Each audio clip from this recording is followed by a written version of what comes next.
3, 2, 1. Team 9 present. Hai teman-teman semua, kembali lagi di video kali ini yang akan membahas tentang implementasi pendidikan oleh Michelle Bourba, Pavlov, dan Skinner dengan tema konsep pendidikan sebagai pengembangan kecerdasan moral dan pembentukan perilaku. Adapun speakers yang akan membawakan materi ini yaitu Sapriyadi, Jumadila Purnama, dan Miftahul Jannah. Langsung saja untuk materi yang pertama, check it out. Materi yang pertama yaitu kecerdasan moral yang dikemukakan oleh Michelle Bourba. Jadi Michelle Bourba ini mengemukakan bahwa pendidikan kecerdasan moral itu bagaimana cara kita mengajarkan proses pembelajaran moral supaya anak-anak tetap berada di jalan yang benar dan agar selalu bermoral dalam bertindak. Nah, kecerdasan moral yang dimaksud adalah kemampuan dalam memahami yang mana yang benar dan yang mana yang salah. Artinya, setiap anak itu memiliki keyakinan etika yang kuat dan bertindak berdasarkan keyakinan tersebut, sehingga orang dapat bersikap benar dan terhormat. Nah, kecerdasan yang sangat penting ini mencangkup beberapa karakter utama, seperti kemampuan untuk memahami penderitaan orang lain, tidak bertindak jahat, mampu mengendalikan dorongan, menunda pemuasaan, mendengarkan dari berbagai pihak sebelum memberikan penilaian, dan lain-lain. Nah, kecerdasan moral ini dapat kita pelajari dan bisa diajarkan kepada anak-anak mulai sejak dini.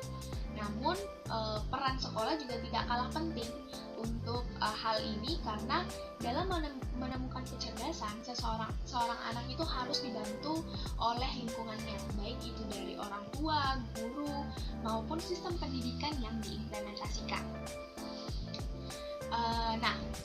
Tapi tantangan dari kecerdasan moral tersebut tuh bukan hanya untuk mengetahui yang mana yang benar, yang mana yang salah, tapi juga bagaimana si anak ini dapat berbuat atau mengimplementasikan hal tersebut untuk melakukan tindakan yang benar. Nah, untuk bagaimana cara menumbuhkan pendidikan kecerdasan moral pada anak itu kita dapat menuangkan dalam 7 langkah kebajikan, sehingga anak-anak ini bisa terlindungi dari perilaku menyimpang yang bisa merugikan dirinya sendiri maupun orang lain yang ada di sekitarnya.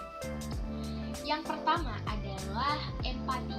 Empati ini adalah salah satu karakteristik yang kuat secara moral, bahwa anak-anak itu dapat empati dan prihatin terhadap perasaan orang lain. Empati ini adalah kemampuan memahami dan merasakan kekhawatiran orang lain. Ini merupakan hal yang dapat mencegah perbuatan kejam dan mendorong kita untuk memperlakukan orang lain dengan baik. Hal yang penting yang dapat kita ingat bahwa pada saat anak-anak dilahirkan, anak-anak itu sudah berpotensi untuk memiliki empati, murah hati, dan sifat-sifat lainnya. Jadi kesamaan yang kuat dari mereka ini dapat diberikan kepada anak-anak dengan cara bagaimana mereka itu dibesarkan dari lingkungannya. Itu berarti orang tua itu bisa sangat berpengaruh dalam membantu anak-anak untuk bersikap khawatir tentang perasaan orang lain dengan mengutamakan kebutuhan dalam rumah mereka. Nah, langkah awal untuk kita melatih agar anak lebih peka terhadap perasaan orang lain adalah dengan memberikan pujian. Hal sederhana ini dimulai dari konsep yang mana yang boleh dan yang mana tidak boleh, bukan dari konsep salah dan benar, karena terkadang untuk pemula anak itu belum mengerti apa yang salah dan apa yang benar. Nah, kalau kita memberikan konsep sesuatu yang mana yang boleh dan yang mana tidak boleh, itu akan lebih mudah diserap oleh anak-anak. Nah, tentu perihal salah dan tidaknya perilaku ini juga harus tetap diberitahu oleh orang tua. Dengan demikian, ia dapat mendapatkan masukan langsung seperti apa yang benar dan apa yang salah. Penanaman nilai-nilai moral ini akan lebih mudah terserap oleh anak bila dikaitkan dengan kehidupan sehari-hari.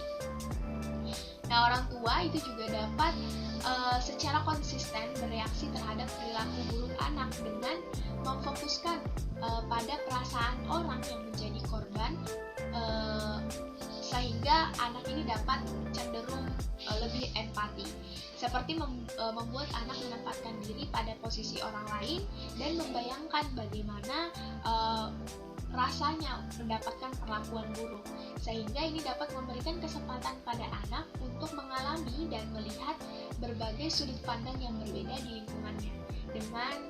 Dengan cara juga selain itu mengunjungi tempat-tempat yang memiliki pengaruh untuk bertindak empati.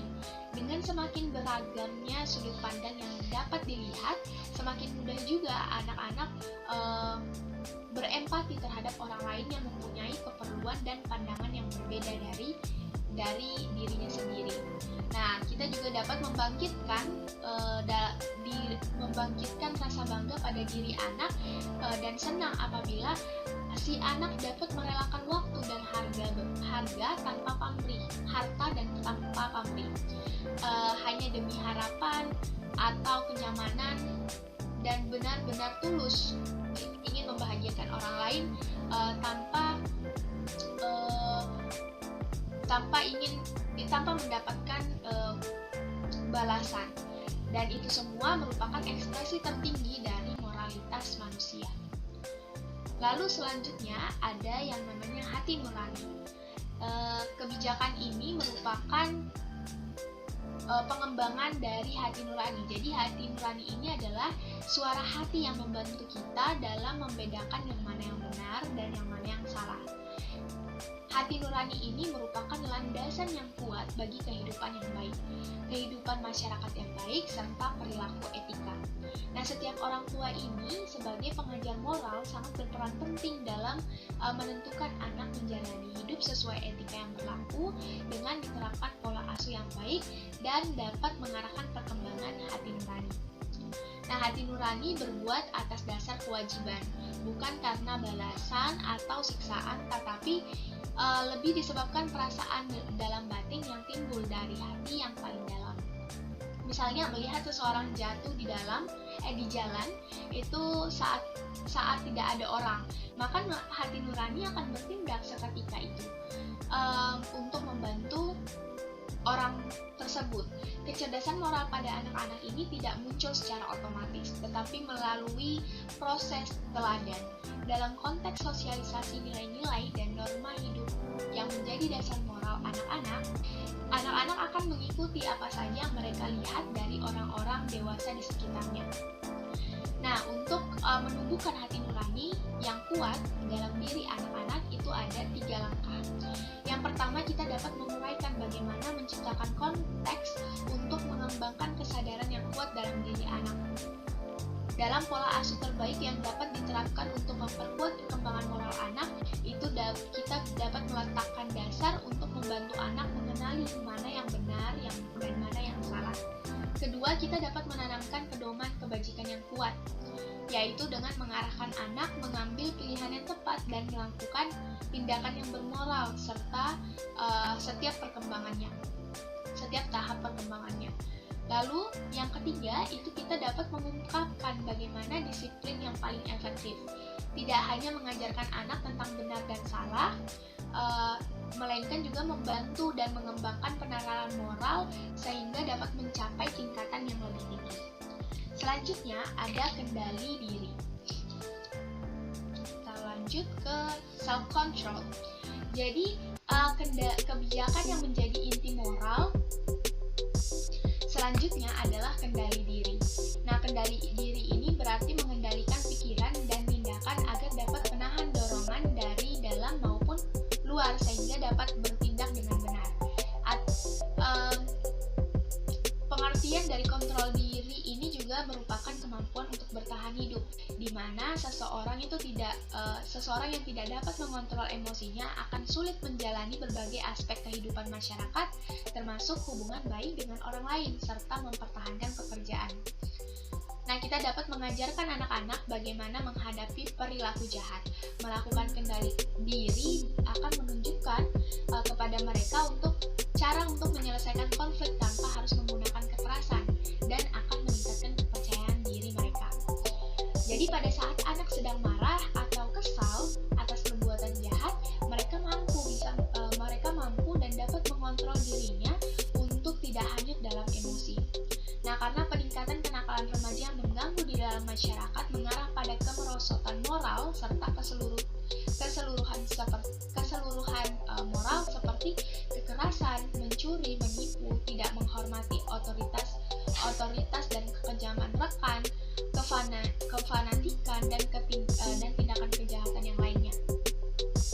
Nah, langkah penting untuk membangun kontrol diri dari anak adalah yang pertama, kita dapat memberi contoh perilaku sehingga dapat memberikan contoh kontrol diri yang baik bagi anak dan menunjukkan bahwa hal tersebut merupakan prioritas dan berusaha belajar bagaimana cara mendidik yang baik.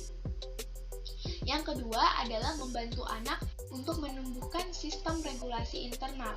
Maksudnya adalah kita sebagai motivator bagi diri anak sendiri, sehingga kontrol diri ini dapat tumbuh dalam diri anak secara natural. Terus selanjutnya yaitu langkah yang terakhir dengan mengajarkan cara membantu anak menggunakan kontrol diri ketika menghadapi godaan dan stres, sehingga mereka dapat berpikir sebelum bertindak dan memilih sesuatu yang aman dan baik. Nah, kendali diri merupakan kemampuan untuk melakukan hal yang benar dan memilih melakukan tindakan yang bermoral. Selanjutnya ada rasa hormat. Rasa hormat ini berarti menghargai seseorang atau sesuatu, bukan hanya sesama manusia, tetapi juga bahkan dengan benda dan makhluk-makhluk lainnya. Rasa hormat mendorong orang memperlakukan dan menghargai manusia dengan baik. Jadi, rasa hormat itu merupakan bagian dari kebajikan utama kecerdasan moral. Karena itu, menurunnya moralitas itu sangat mengkhawatirkan.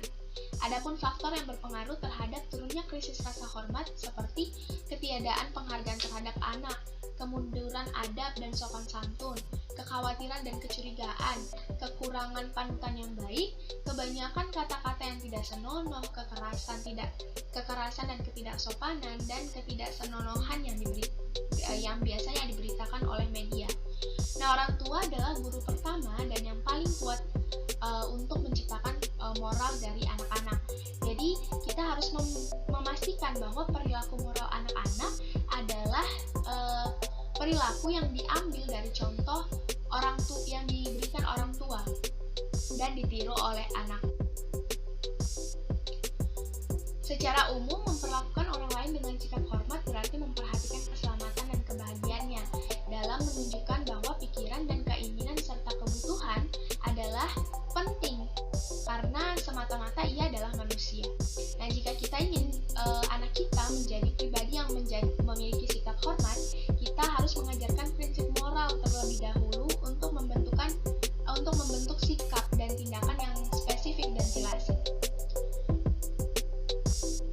Nah, semakin sering anak menunjukkan rasa hormat, semakin baik juga anak menyukai dirinya, dan semakin banyak pula orang lain yang menyukai dirinya.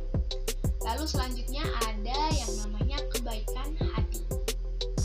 Kindness. Kebaikan hati ini merupakan perilaku kepedulian terhadap kesejahteraan dan perasaan orang lain. Jadi, anak-anak yang telah mencapai kebijakan utama yang kelima ini dapat menunjukkan suatu karakteristik yang dikendalikan pedoman moral dalam diri mereka yang mengajarkan mereka untuk berbuat baik terhadap orang lain. Karena sifat kejam dan jahat itu sudah menjadi wabah yang menjangkiti remaja pada saat ini. Tindakan kekerasan yang dilakukan mereka itu cukup mengkhawatirkan seperti bullying. Meskipun tindakan kejam itu tidak meninggalkan bekas luka yang terlihat, namun dapat menimbulkan luka emosional yang membekas dan mengoyak perkembangan moral orang lain. Jadi dari sini kita dapat lihat betapa perbuatan jahat itu dapat berakibat buruk jika tidak segera diatasi dengan mengajarkan kebaikan hati. Setidaknya ada 4 faktor yang menghambat perkembangan kebaikan hati seperti kurangnya contoh dari orang tua, kurangnya dorongan terhadap kebaikan hati, pengaruh perilaku buruk teman, dan ketidakpekaan penindakan terhadap kejahatan. Nah, hal ini, 4 faktor inilah yang harus benar-benar kita perhatikan untuk menerapkan kebaikan hati pada diri anak. Jadi, kita dapat mengajarkan kepada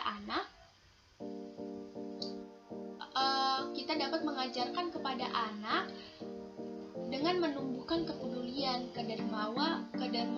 kedermawaan, dan kasih sayang. Kita juga dapat memberikan pemahaman makna dan nilai kebajikan serta manfaatnya bagi dirinya. Jadi bukan hanya untuk di orang lain juga, tetapi kebaikan hati itu juga sebenarnya bermanfaat untuk dirinya. Lalu selanjutnya ada yang namanya toleransi. Jadi kata toleran ini didefinisikan sebagai sifat atau sikap dalam menenggang atau menghargai, membiarkan, membolehkan pendirian, perbedaan pendapat, pandangan, kepercayaan, kebiasaan, dan kelakuan yang bertentangan dengan pendiriannya sendiri. Jadi kita dapat lihat bahwa toleransi ini merupakan kebebasan kepada memberikan kebebasan kepada orang lain, dan kita dapat berlaku sabar dan menghargai antara sesama manusia.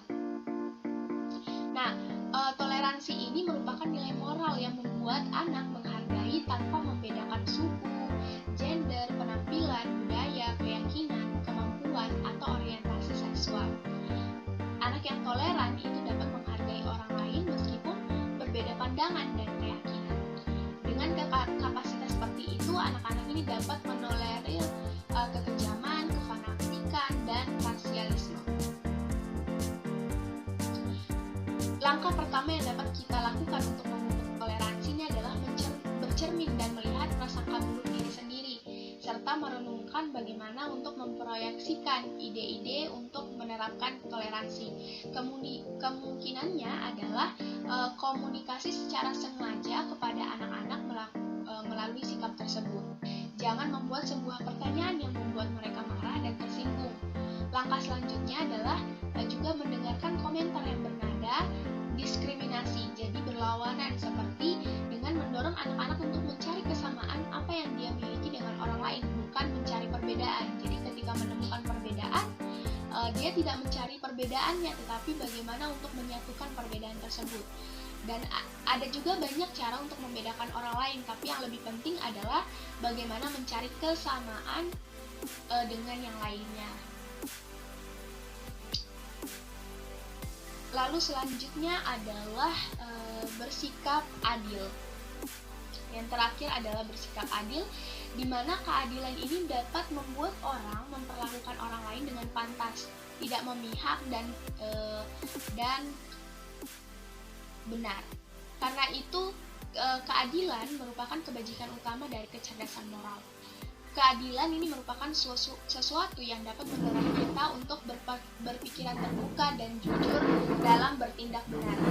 Anak-anak yang mempunyai sifat tersebut dapat mematuhi aturan, bergiliran, berbagi, dan mendengarkan semua pihak secara terbuka sebelum memberikan penilaian. Karena itulah mereka berpegang pada etika. Nah, dengan kebajikan ini kita dapat meningkatkan kepekaan moralitas, membela orang-orang yang diperlakukan tidak adil, dan toleran, beradab, pengertian, dan peduli, serta tumbuh menjadi manusia yang baik. Nah, adapun langkah-langkah dalam menerapkan 7 kebajikan dalam mengajarkan kecerdasan moral itu ada altruisme, kontrol perilaku agresif, serta menerapkan prinsip keadilan sosial. Nah, untuk menerapkan 7 kebijakan di atas, kita melakukan 3 hal ini. Yang pertama adalah altruisme. Altruisme itu merupakan tindakan untuk tidak mementingkan diri sendiri dan memperhatikan kesejahteraan orang lain yang diekspresikan melalui perilaku prososial, di mana kita bisa dapat saling berbagi, saling bekerja sama, dan saling membantu. Nah, kita dapat memberikan contoh kepada anak-anak agar anak-anak dapat mengikuti sikap kita dan perilaku kita dengan altruisme ini. Nah, dalam hal ini proses-proses penguatan, penghukuman, dan peniruan digunakan untuk menjelaskan moral anak-anak. Jadi ada pemberian contoh, lalu anak akan meniru apa yang kita lakukan, dan ada yang namanya penguatan, proses penguatan, dan setelah itu punishment ketika anak-anak melakukan penyimpangan.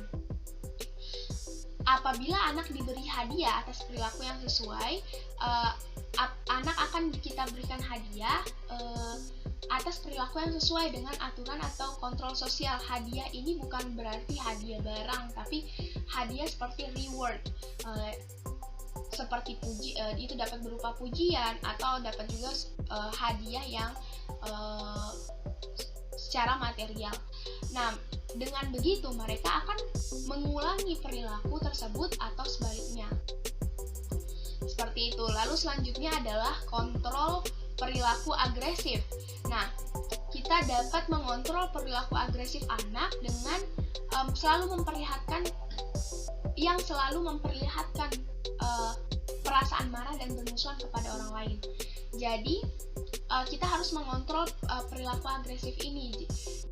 Oke, baik, saya Miftahul Jannah. Di sini saya akan melanjutkan materi mengenai Implementation of Education by Michel Bourba, Pavlov and Skinner about the concept of education as a moral, intelligent development and behavior formation, atau implementasi pendidikan oleh Michel Bourba, Pavlov and Skinner tentang konsep pendidikan sebagai kecerdasan moral, perkembangan dan pembentukan tingkah laku. Nah, di sini yang akan saya bahas yaitu implementasi pendidikan menurut Pavlov. Nah, dalam teorinya, Pavlov mengatakan perilaku bisa berubah dengan adanya suatu proses pembiasaan ditandai dengan interaksi antara stimulus dan respons. Nah, seperti misalnya dilihat dari interaksi antara guru dan siswa, yaitu stimulus dan respons.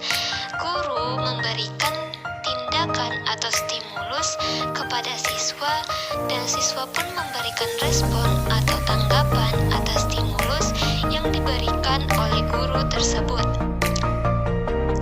Nah, jadi belajar dapat diartikan sebagai proses perubahan tingkah laku sebagai akibat dari interaksi antara stimulus dan respons. Nah, adapun pengertian dari teori Pavlov adalah pengkondisian klasik yang menggambarkan proses pembelajaran melalui asosiasi stimulus dari lingkungan dan bersifat alamiah. Untuk menyusun teorinya, Pavlov menggunakan hewan yaitu anjing sebagai bahan eksperimen. Nah, dalam eksperimennya, Pavlov menempatkan sinyal atau perangsang netral untuk mendapatkan refleks secara alami. Perangsang tersebut dilakukan secara berulang-ulang sehingga memunculkan reaksi yang diinginkan.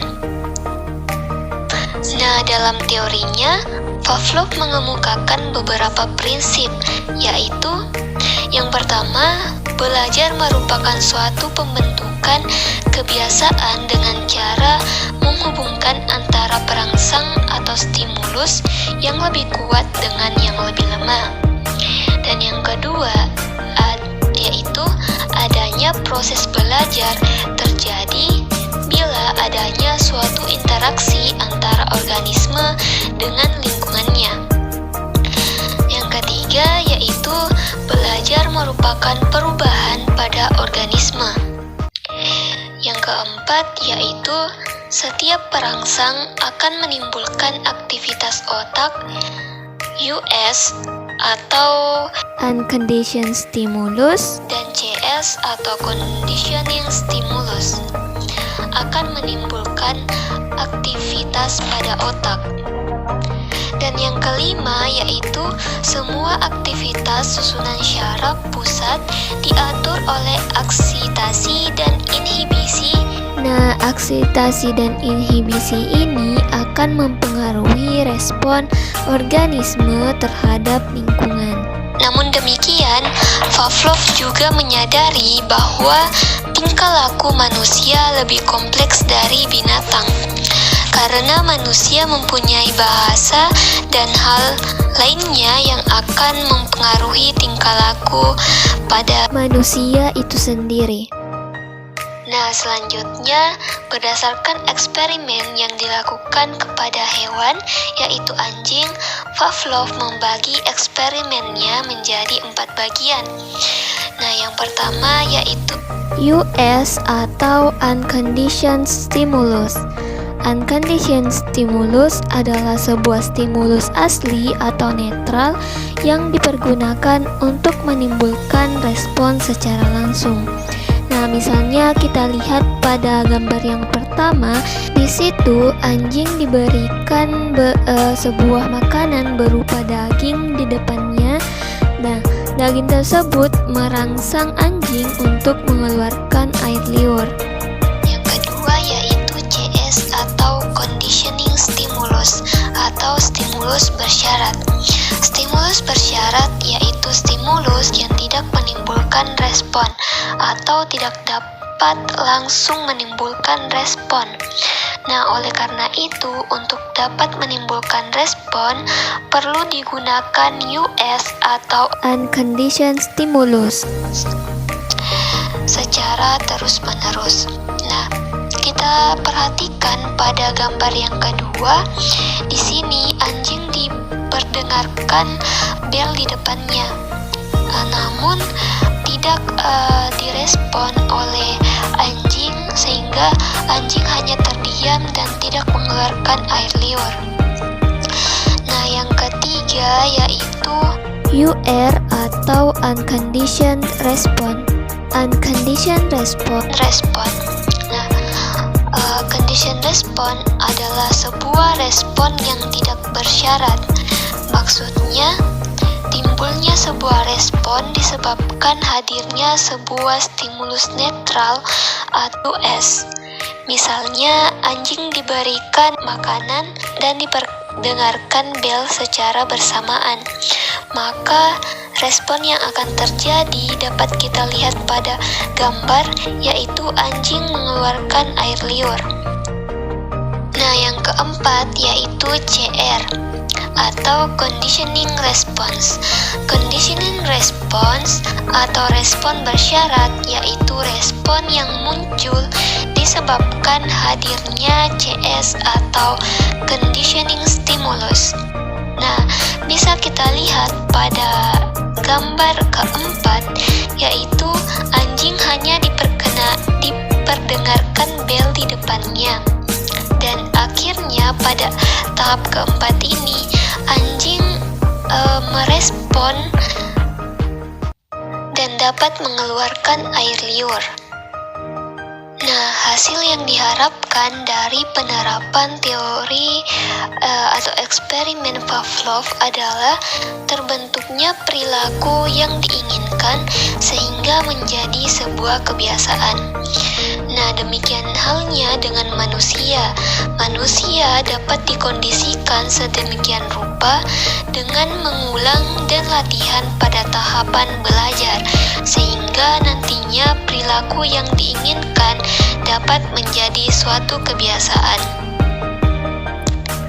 Nah, beralih ke penerapan konsep pendidikan menurut Pavlov. Nah, pada penerapan konsep pendidikan menurut Pavlov terdapat prinsip-prinsip conditioning klasik yang dapat kita terapkan di dalam kelas. Nah, seperti yang pertama yaitu provide a pleasant atmosphere when giving learning tasks, atau memberikan suasana yang menyenangkan ketika memberikan tugas-tugas belajar. Nah, misalnya kita menekankan pada kerjasama dan kompetensi antara kelompok daripada individu. Karena biasanya banyak siswa yang akan memiliki respon emosional secara negatif terhadap kompetisi secara individual, sehingga kita menekankan pada kerjasama antar kelompok pada saat memberikan tugas-tugas belajar. Nah, kita juga dapat membuat kegiatan membaca menjadi menyenangkan dengan menciptakan ruang belajar atau reading corner yang nyaman dan serta menarik, dan lain sebagainya. Nah, yang kedua yaitu helping student cope freely and successfully in stressful situation, atau membantu siswa mengatasi secara bebas dan sukses dalam situasi-situasi yang mencemaskan atau menekan. Nah, misalnya kita mendorong siswa yang pemalu itu untuk mengajarkan siswa yang lain di depan kelas cara memahami materi pembelajaran misalnya. Nah, kita juga bisa membuat tahap jangka pendek untuk mencapai tujuan jangka panjang. Misalnya dengan memberikan tes harian, mingguan agar siswa dapat menyimpan apa yang dipelajari dengan baik. Nah, kita juga bisa jika siswa takut untuk berbicara di depan kelas, nah kita bisa meminta siswa untuk membaca sebuah laporan di depan kelompok kecil sambil duduk di tempat terlebih dahulu. Nah, kemudian setelah dia telah melalui proses tersebut, kemudian kita menyuruh untuk berikutnya dengan membaca sebuah laporan dengan berdiri. Nah, setelah siswa itu terbiasa, maka kemudian kita memintanya untuk membaca laporan di depan seluruh murid di kelas. Nah, selanjutnya yang ketiga yaitu helping student to recognize the difference and similarities to situations so that they can distinguish and generalize appropriately, atau membantu siswa untuk mengenal perbedaan dan persamaan terhadap situasi-situasi sehingga mereka dapat membedakan dan menggeneralisasikan secara tepat. Nah, misalnya dengan meyakinkan siswa yang cemas ketika menghadapi ujian masuk sebuah sekolah yang lebih tinggi tingkatannya atau perguruan tinggi misalnya. Nah, bahwa tes tersebut sama dengan tes-tes prestasi akademik yang lain yang pernah mereka lakukan sebelumnya. Nah, oleh karena itu kita sebagai calon pendidik atau guru, nah kita harus mengetahui bagaimana mengurangi counterproduktif kondisi responsif yang dialami para siswa. Nah, tidak ada hal yang paling membanggakan pada guru selain membantu dan membuat siswa menjadi sukses dan merasa senang di kelas. Baik, terima kasih. Sekian dari saya. Wassalamualaikum warahmatullahi wabarakatuh. Baik, bismillahirrahmanirrahim. Saya Sapriadi akan membahas materi terkait dengan implementasi konsep pendidikan menurut Skinner. Dalam hal ini, pendidikan sebagai pembentukan perilaku. Teori belajar Skinner ini berpusat kepada tingkah laku dan konsekuensi-konsekuensinya. Teori behavioral ini berpedoman menganggap bahwa kepribadian manusia merupakan bentukan hasil dari lingkungan sosial tempat dirinya berada.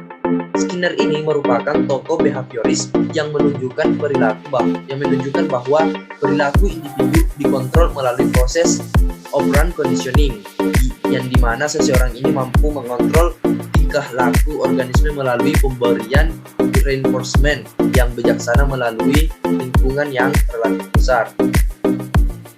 Seseorang dianggap belajar bila adanya suatu tindakan perubahan, tindakan seperti mengubah tingkah laku berawal tadinya tidak mengerti menjadi mengerti dan tidak bisa menjadi bisa, sehingga menunjukkan perubahan yang bermakna.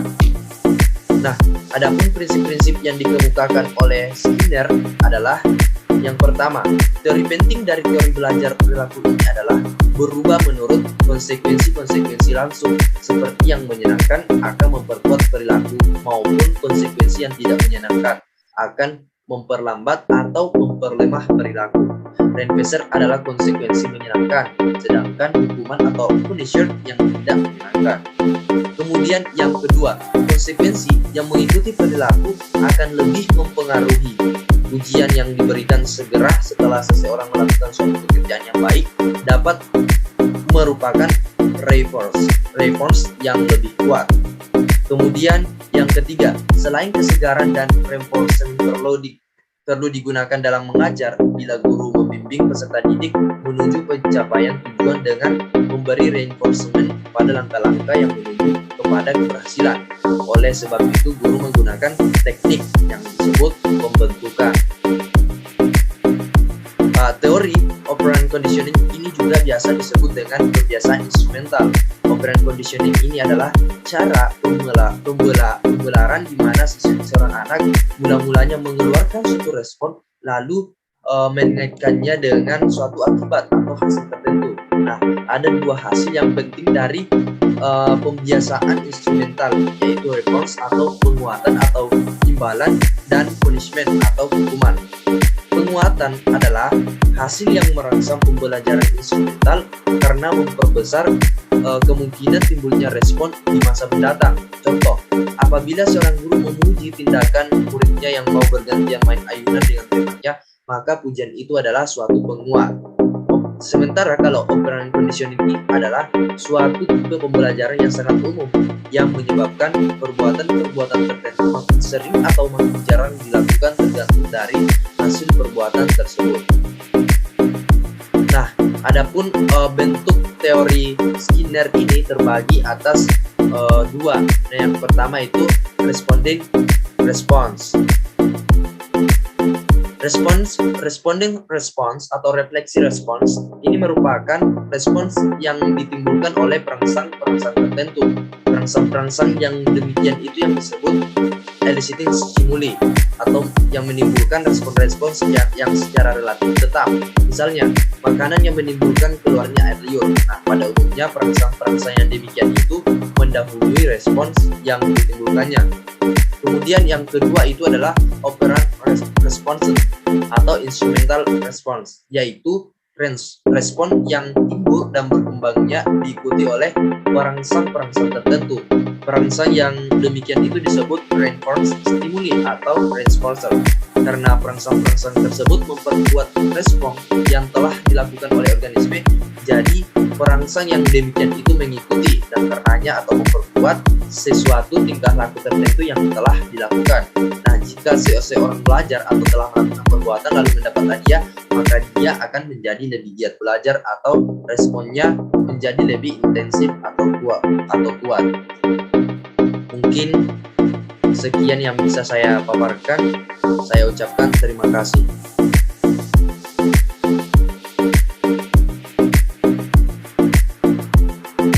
Baik, yang selanjutnya adalah implementasi dari konsep pendidikan teori Skinner. Jadi, menurut Skinner, unsur yang terpenting dalam belajar adalah adanya penguatan atau reinforcement dan hukuman atau punishment. Penguatan atau reinforcement adalah konsekuensi yang meningkatkan probabilitas bahwa suatu perilaku akan terjadi. Nah, sebaliknya, hukuman atau punishment adalah konsekuensi yang menurunkan probabilitas terjadinya suatu perilaku. Nah, menurut Skinner, penguatan berarti memperkuat. Penguatan ini dibagi menjadi dua bagian, yaitu penguatan positif atau positive reinforcement dan penguatan negatif atau negative reinforcement. Penguatan positif ini merupakan penguatan yang berdasarkan prinsip bahwa frekuensi respon meningkat karena diikuti dengan stimulus yang mendukung atau rewarding. Bentuk-bentuk penguatan positif ini adalah berupa hadiah,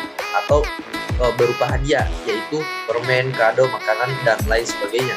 Perilaku atau senyum, menganggukkan kepala untuk menyetujui, bertepuk tangan, mengacungkan jempol, atau penghargaan seperti nilai A, juara 1, dan sebagainya.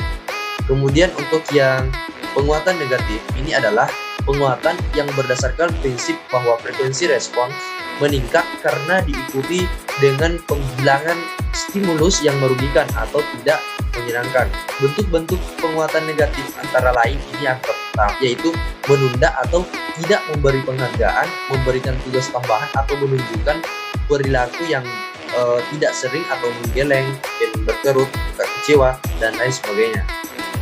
Nah, satu cara untuk mengingat perbedaan antara penguatan positif dan penguatan negatif ini adalah dalam penguatan positif ada sesuatu yang ditambahkan atau diperoleh. Dalam penguatan negatif pula ada sesuatu yang dikurangi ataupun dihilangkan. Nah, adalah mudah mengacaukan penguatan negatif dengan hukuman. Agar istilah ini tidak rancu, ingat bahwa penguatan negatif ini meningkatkan probabilitas terjadinya suatu perilaku, sedangkan hukuman menurunkan probabilitas terjadinya perilaku. Nah, adapun contoh dari konsep penguatan positif, negatif, dan hukuman menurut JW Santrok 274. Nah, yang pertama untuk penguatan positif. Misal perilakunya, murid mengajukan pertanyaan yang bagus. Nah, konsekuensinya itu guru menguji murid. Nah, perilaku ke depan itu murid mengajukan lebih banyak pertanyaan. Itu contoh penguatan positif. Nah, kemudian contoh penguatan negatif. Misal perilaku, murid menyerahkan PR tepat waktu. Nah, kemudian konsekuensinya guru berhenti menegur murid. Nah, perilaku ke depan itu murid makin sering menyerahkan PR tepat waktu. Nah, itulah contoh dari penguatan negatif. Kemudian yang terakhir itu adalah hukuman. Misal perilaku, murid menyela guru. Nah, konsekuensinya itu guru mengajar murid langsung. Nah, perilaku ke depannya itu murid berhenti menyela guru. Nah, itu adalah contoh dari hukuman. Nah, perlu kita ingat bahwa penguatan bisa berbentuk positif dan negatif. Dalam kedua bentuk itu tentunya konsekuensi ini meningkatkan perilaku. Dalam hukuman perilakunya berkurang. Skinner menghasilkan suatu sistem ringkas yang dapat diterapkan pada dinamika perubahan tingkah laku baik di laboratorium maupun di dalam kelas belajar yang digambarkan oleh makin tingginya angka keseringan respons diberikan sebagai fungsi urutan ketiga unsur atau SDR range. Nah, Skinner menyebutkan praktek khas menempatkan binatang percobaan dalam kontingensi terminal. Maksudnya binatang itu harus berusaha penuh resiko, berhasil atau gagal dalam mencari jalan lepas dari kurungan atau makanan. Bukannya demikian, itu prosedur yang mengena ialah membentuk tingkah laku binatang itu melalui urutan stimulus respon atau penguatan yang diatur secara seksama. Nah, Skinner ini menggambarkan praktek tugas dan ujian sebagai suatu contoh menempatkan pelajar yang manusia itu dalam kontingensi terminal juga. Skinner menyarankan penerapan cara pemberian penguatan komponen tingkah laku seperti menunjukkan perhatian pada stimulus dan melakukan studi yang cocok terhadap tingkah laku. Hukuman harus dihindari karena adanya hasil sampingan yang bersifat emosional dan tidak menjamin timbulnya tingkah laku positif yang diinginkan. Nah, analisa yang dilakukan Skinner tersebut di atas meliputi peran penguat berkondisi dan alami, penguat positif dan negatif, dan penguat umum. Lalu ada beberapa aplikasi dari teori belajar Skinner ini dalam pembelajaran. Dalam pembelajaran adalah yang pertama, bahan yang dipelajari itu dianalisis sampai pada unit secara organis. Kemudian kedua, hasil belajar harus segera diberitahukan kepada siswa jika salah dibetulkan dan jika benar diperkuat. Kemudian ketiga, proses belajar harus mengikuti irama dari yang belajar. Materi pelajaran digunakan sebagai sistem modul. Kemudian keempat, tes lebih ditekankan untuk kepentingan diagnostik. Kemudian kelima, dalam proses pembelajaran lebih dipentingkan aktivitas sendiri. Kemudian yang selanjutnya, dalam proses pembelajaran tidak dikenakan hukuman. Yang selanjutnya, dalam pendidikan mengutamakan mengubah lingkungan untuk menghindari pelanggaran agar tidak hukum. Kemudian selanjutnya, tingkah laku yang diinginkan pendidik itu diberi hadiah. Kemudian hadiah diberikan kadang-kadang atau jika perlu. Nah, tingkah laku yang diinginkan dianalisis kecil-kecil semakin meningkat mencapai tujuan. Kemudian selanjutnya, dalam pembelajaran sebaiknya digunakan pembentukan atau shaping. Kemudian selanjutnya, mementingkan kebutuhan yang akan menimbulkan tingkah laku operan. Kemudian selanjutnya, dalam belajar mengajar menggunakan teaching machine. Kemudian terakhir itu adalah melaksanakan mastery learning, yaitu mempelajari bahan secara tuntas menurut waktunya masing-masing karena tiap anak itu berbeda-beda iramanya, sehingga naik atau tamat sekolah dalam waktu yang berbeda-beda, tugas guru berat dan administrasi kompleks. Baik, mungkin sekian yang bisa saya sampaikan. Saya ucapkan terima kasih.